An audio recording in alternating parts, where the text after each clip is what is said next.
चला, आमचं पोरगं अजिबात कंटाळलेलं नाहीये, आम्ही कंटाळलोय सगळे. हा, दिवस रात्र दोन्ही आम्ही बघितलेत, पण आमचं पोरगं काही कंटाळलेलं नाहीये. तुम्ही कुठेही याला फिरायला घेऊन जाऊ शकता. तुम्हाला जर कोणाची कमी असेल ना, पार्टनर हवा असेल याला घेऊन जाऊ शकता. फुल एंटरटेनमेंट आहे हा.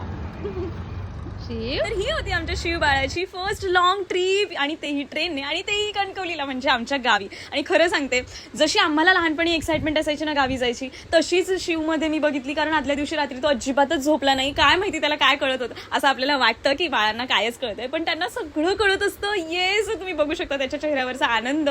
आणि तो अजिबातच रडला नाही, पूर्ण ऍक्टिव्ह होता. पूर्ण ट्रिप त्याने एन्जॉय केली. म्हणजे आम्ही एका पॉईंटला डिस्टर्ब झालेलो, कारण आमची ट्रेन 5.5 तास लेट होती. येस, कल्याणला आम्ही 5.5 तास वेट केलेला, पण ते बाळ एकदम एन्जॉय करत होतं. सो त्याला बघून मी सुद्धा एन्जॉय करत, म्हणजे आम्ही सगळेच एन्जॉय करत होतो. आणि फायनली रात्री 8:30ला आम्ही कणकवलीला पोहोचलो. आणि मग सगळं विसरून गेलो की लेट झाली, जाऊ दे. कारण गावी पोहोचल्यानंतर ती जी हॅपीनेस, तो जो आनंद असतो ना, तो सगळं विसरायला लावतो.